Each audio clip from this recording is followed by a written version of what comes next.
morning, everyone. Welcome back to Biblio Fitness. I do hope everyone's had a great day and made some spectacular gains. I'm going to be quite honest with you guys. I've been quite a bit of a pussy lately.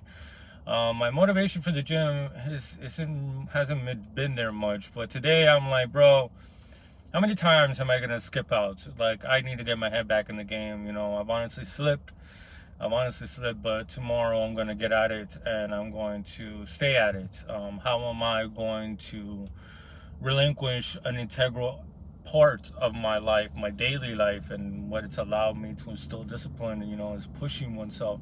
And although this would be what many call a vain pursuit and runs contrary to levels of importance that will be placed under a stoic moral framework, which is what I've been reading from Epictetus. I'm gonna go on that book. I know I started Ego on its own, but I feel like, let me not hop around. I'll start that for real once I finish all this, because I feel like Stoicism really does help you apply good virtues or a good framework which to act upon. Obviously it requires decisions. At the end of the day, it is our decisions, but aside from that opening spiel today I did want to discuss a topic that has been kind of running through my mind recently, and I don't know why I've postponed making a video about this particular subject. But one thing that has always fascinated me is how we as a society, we as individuals, for the most part, like obviously I'm overgeneralizing here, but we tend to really enjoy living vicariously in like video games and TV shows and what we consider good entertainment and across those mediums. You know what I'm saying?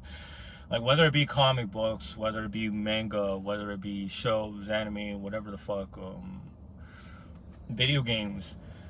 We really do resonate very much with what people would consider villain if you got out of that fantasy world and applied that sort of frame, like the popular moral framework upon what you're watching. It seems that we're always seeming to champion the villains, the ones that are breaking away from society and the norms. When we play video games, a lot of us play quite violently. I play quite violently. I'm gonna be quite honest with you. I would play Red Dead 2 and get a $2,000 bounty. I would just go into a town and like Saint Denis and start destroying everybody and try to survive as much as I can. And I'm sure many of us do that. Look at Grand Theft Auto 5, that is so famous. And I believe that has become famous and popular because there are no rules. Whether we want to admit it or not, and it's probably rare that we delve into this sort of topic to ourselves on a daily basis, or maybe never even do. But subconsciously, I feel like we live like that in those video games because we know we are oppressed. This is the only opportunity we have to act on our base desires without any repercussions, and it leads one to realize how much we have given up for the sake of this common good, right? For civilization, for this country, and the stability of this social contract, social pact. How many masks and how many lies and how many chains we have to place upon ourselves and our psyches in order to live normal. But normal is what it is to be oppressed and to be defeated, and a defeat that is so absolute that you don't even know that you ever even that you're in that position to begin with. You consider it normal. But we associate with drug dealers. We watch those fucking dumb shows like Power, for example.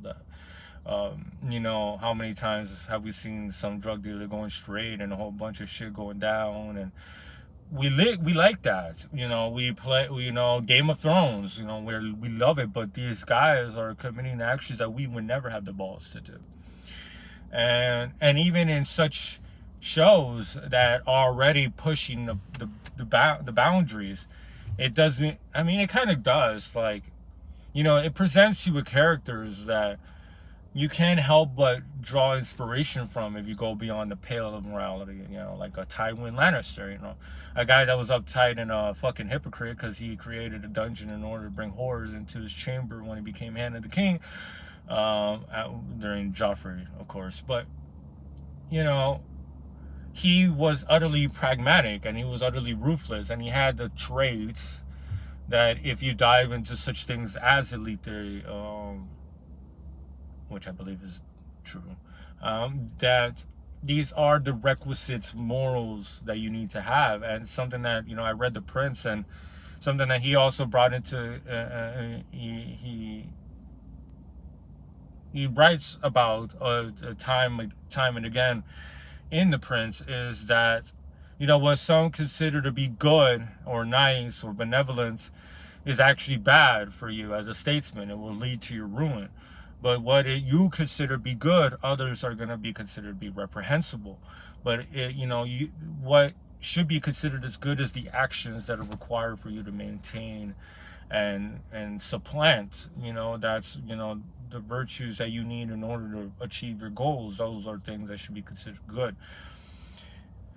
And I say all of this, because it just fascinates me how much we live through these villains. How much we wish that we can go around shooting and taking cars and all these other things. And I know, there's always that excuse that, it's just a video game and we need to run away from reality.